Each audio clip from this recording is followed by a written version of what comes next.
Hola niños de séptimo, ¿cómo están? Hoy día en este video, a recordar todo lo que hemos estado trabajando durante la unidad de microorganismos. Entonces lo que vamos a hacer hoy día es que vamos a recordar características de los microorganismos, como son virus, protozoos, bacterias y hongos, en relación con su estructura, características, efectos sobre la salud humana, porque hay efectos positivos y negativos, y cómo se pueden utilizar a veces estos microorganismos. Entonces debemos definir lo que es un microorganismo. Un microorganismo es un ser vivo como cualquiera otro, pero que a diferencia del resto de los seres vivos, para poder ser visto debemos recurrir a un instrumento. En este caso debemos recurrir a un microscopio para poder observarlo. Vamos a tener que recordar algunos conceptos antiguos, como que habíamos visto en quinto y en sexto, para poder entender a qué nos referimos cuando hablamos de un ser vivo. Primero, entonces recordemos que todo ser vivo está formado por células.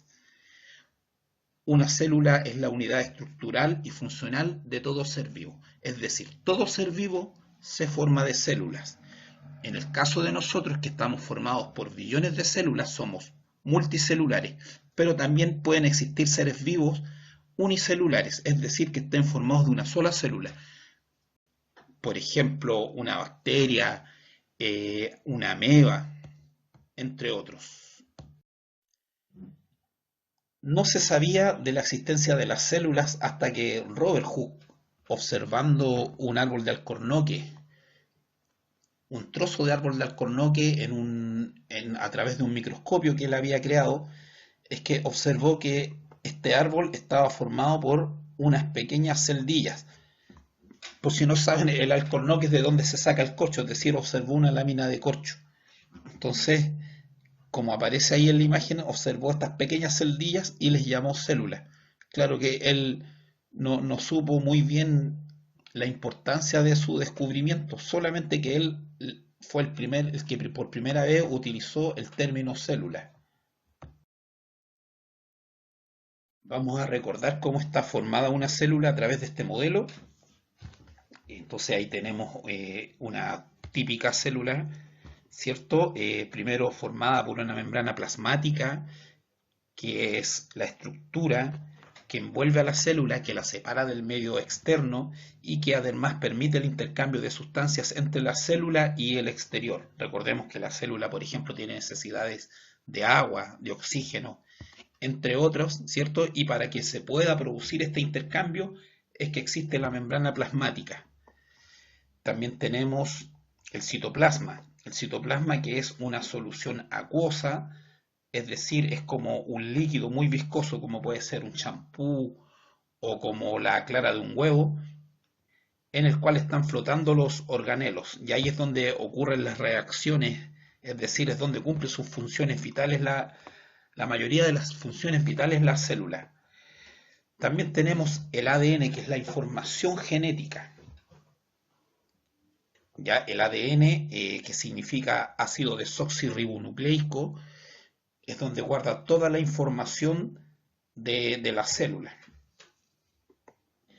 Y tenemos los orgánulos, que son como los órganos de la célula, que están en el citoplasma, que le permiten respirar, relacionarse, alimentarse, nutrirse, eliminar desechos y todas las funciones vitales para la célula. Las células las podemos clasificar en dos grandes tipos. Por un lado tenemos las células procariontes, que son las células que no tienen núcleo. Por ejemplo, la célula que observamos ahí, que es una célula de una bacteria que no tiene núcleo y por lo tanto el ADN podemos observar ahí que está disuelto en todo el citoplasma. Las bacterias solamente tienen células procariontes. El resto de todos los seres vivos tenemos células eucariontes. Una célula eucarionte, por el contrario de la que acabamos de ver, es que tiene un núcleo bien definido. en el cual está entonces está el ADN contenido dentro de este núcleo. Las células eucariotas las podemos dividir en dos tipos. Están las células animales y las células vegetales. Básicamente son muy parecidas, pero vamos a decir que la célula vegetal tiene más organelos que la célula animal. Tiene una gran vacuola central, que es donde principalmente almacena agua, tiene cloroplastos para realizar fotosíntesis y tiene una pared celular, lo cual la hace mucho más rígida que la célula animal. Dentro de toda la gama de seres vivos que existen los seres vivos microscópicos, los que no podemos observar a simple vista, como por ejemplo la bacteria que produce la tuberculosis, que es el llamado bacilo de Koch, que es el que observamos en la imagen. Entonces es que hay una ciencia llamada microbiología. Es decir, recordar que la biología es la ciencia que estudia a los seres vivos y la microbiología estudia a los seres vivos que son microscópicos. Como observamos aquí en la imagen, hay un cultivo de moho azul, que es un tipo de hongo unicelular. Lo que ustedes están viendo ahí no están viendo cada hongo, sino lo que están viendo son colonias de muchos millones de hongos que están ahí en esa cápsula de Petri. La existencia de los microorganismos no se conoce hasta que Anthony van Leeuwenhoek, un pañero holandés que fabricaba lentes, descubre por casualidad los microorganismos. Vamos a conocer un poquito su historia en el siguiente video. La humanidad quizá no habría visto este vasto mundo invisible de no haber sido por Anton von Leeuwenhoek. Él nació en 1632 y combinó su interés en la ciencia con su habilidad como fabricante de vidrio para crear un microscopio más poderoso que magnificaba más de 200 veces los objetos. Como fue el primero en hacer lentes con ese poder de magnificar las cosas, pudo descubrir el mundo de los microorganismos. El microscopio de von Leeuwenhoek es un artefacto sencillo de un solo lente, colocado en un hueco practicado en una lámina de bronce. Este era básicamente una lupa de alto poder. En la parte de atrás de la lámina de bronce había un punto afilado que se alineaba con el lente y podía ser ajustado con tuercas para enfocar las cosas. Von Leeuwenhoek debía mantener el microscopio cerca de su ojo y con una luz directa para poder ver algo. Pero valía la pena hacer ese esfuerzo. Fue von Leeuwenhoek quien registró primero su visión de un organismo unicelular de una bacteria. Ser el primero que vio esto debió ser extraordinario. Tu universo cambia. Cuando pones tus ojos en ellos, una cosa asombrosa de la ciencia moderna es la introducción de métodos e instrumentos que nos llevan más allá de nuestros 5 sentidos. El telescopio es un ejercicio increíble, ver cosas más allá de nuestro alcance, y el microscopio hace lo mismo en otra dirección. Hay cosas muy pequeñas que no ven tus ojos, un universo de criaturas más pequeñas que no pueden ver nuestros ojos. Entre ellas hay cosas que pueden matarnos. Así que el microscopio no fue un logro menor que el telescopio. Creo que los dos fueron la extensión más grande de los sentidos humanos que se ha hecho y se hará alguna vez.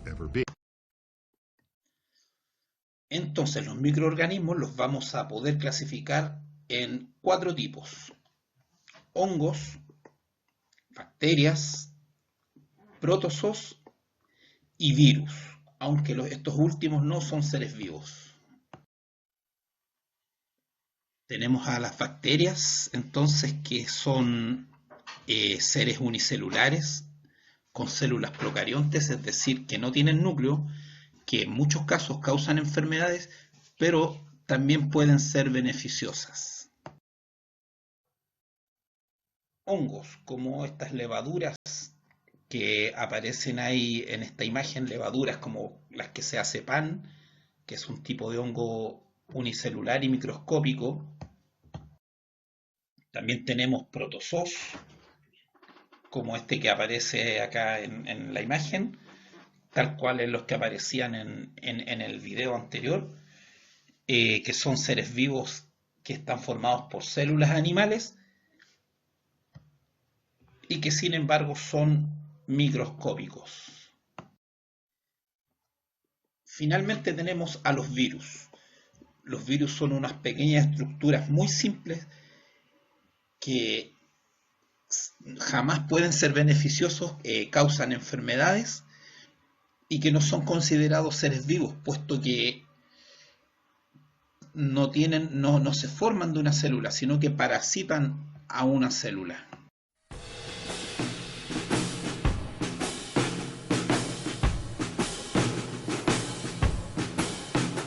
Los microorganismos son organismos muy pequeños que requieren de herramientas como microscopía para poder observarlos. Son muy abundantes en nuestro entorno e incluso coexisten con nosotros. Algunos nos habitan y por tanto es muy importante conocerlos.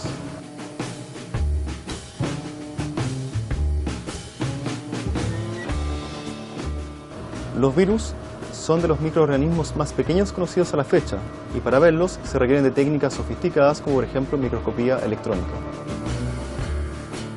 También se pueden percibir o detectar por métodos indirectos, viendo su efecto sobre una célula, por ejemplo. El virus en sí no se considera un organismo vivo, pues sin contacto con una célula que permita su replicación, el virus se encuentra de manera inerte sobre una superficie, como congelado en el tiempo. Al momento de interactuar con la célula blanco, el virus activa, ingresa en esta célula y empieza a andar una maquinaria de replicación que permite que de esta célula se generen nuevos virus en el tiempo. Existen diversos tipos de virus que afectan la salud humana. En los meses invernales, comúnmente encontramos virus respiratorios, como por ejemplo virus influenza o el clásico rinovirus, que es el virus del resfriado. Un virus que afecta la vía gastrointestinal es rotavirus.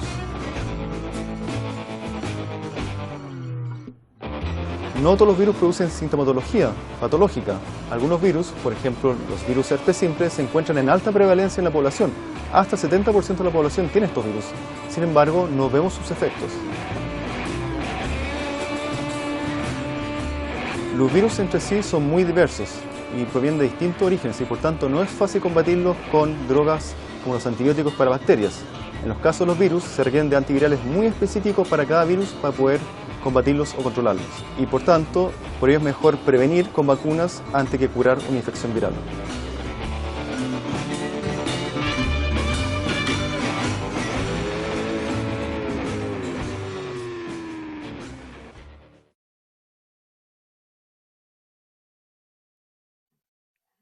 Entonces, si los microorganismos son principalmente bacterias, hongos y protozoos, ¿todos producen enfermedades?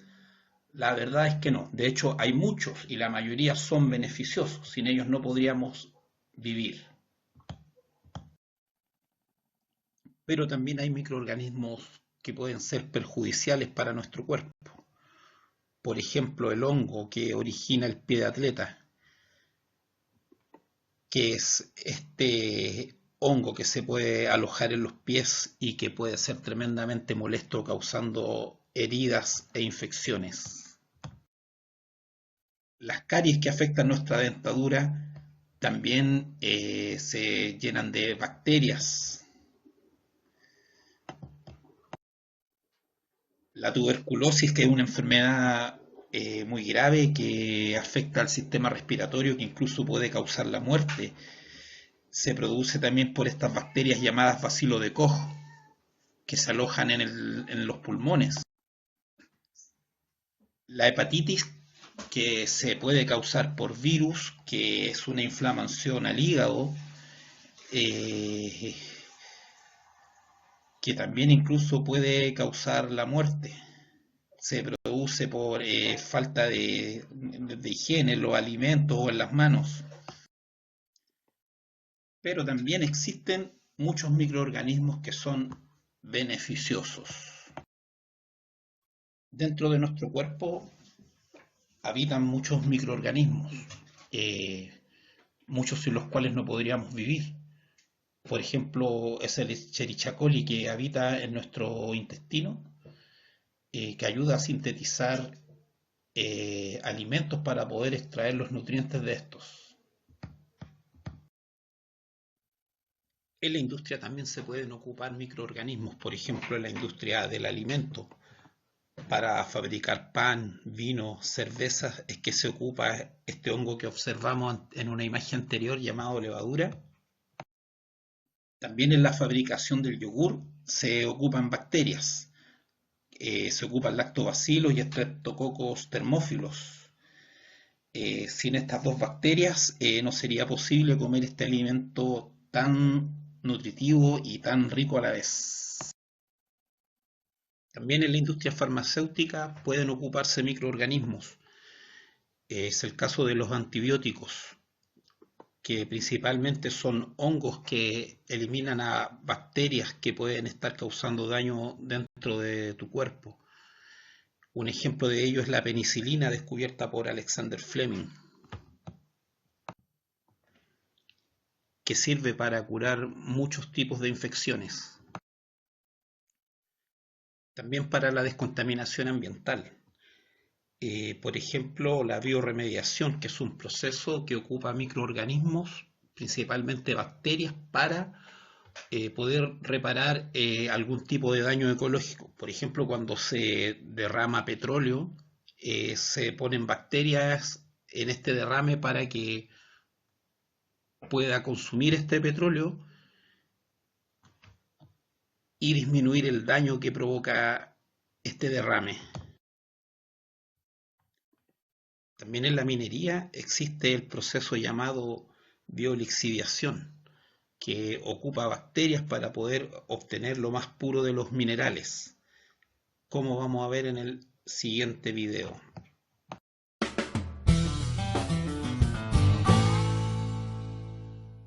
La biolixiviación es una tecnología que emplea bacterias para extraer y producir cobre presentes en un concentrado mineral de baja ley. Las bacterias están en la naturaleza y lo que hacen las bacterias es alimentarse del hierro y el azufre, que son su fuente de energía. Los sulfuros de baja ley eran considerados material inerte y por tanto estéril. Es por esto que la biominería es considerada una revolución dentro de la industria. Y lo que hacemos es seleccionar las mejores bacterias para hacer esta separación del cobre, de manera de acelerar el proceso, hacerlo mucho más rápido. Nosotros las crecemos entre 100 a 1000 veces y lo que se logra con esto es obtener un cobre mucho más rápido y de manera más eficiente.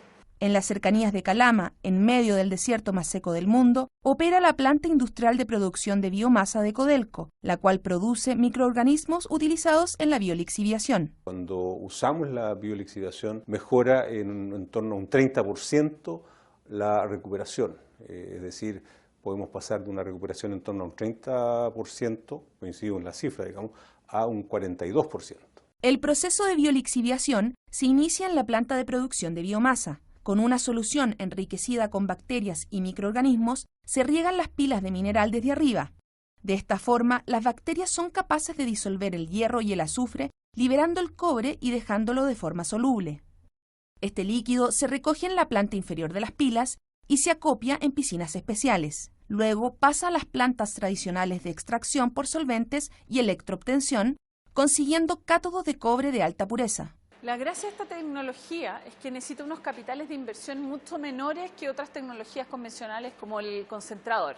Permite hacer rentable la explotación de minerales que hoy día con la lixiviación convencional no es posible, digamos. Es muy importante tener un base de desarrollo e investigación acá en Chile mismo. La experiencia de operación es muy importante. Por ejemplo, puede exportar así un conocimiento. Le hemos puesto nombre autóctono.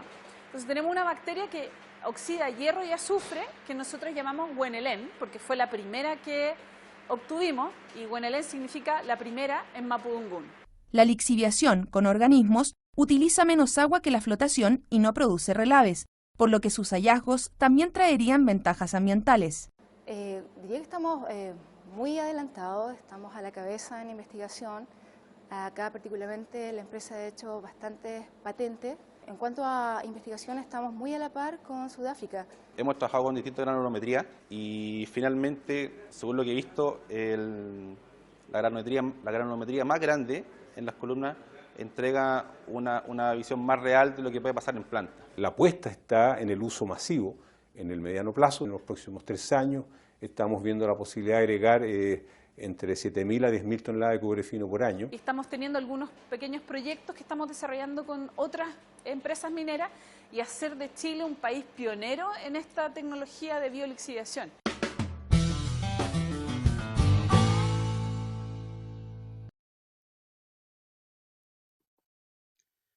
Hasta ahí el video sobre los microorganismos. Espero que con esto puedan hacer las tareas y la próxima vez vamos a tratar de hacer un video mejor y sin tantos errores. Nos vemos.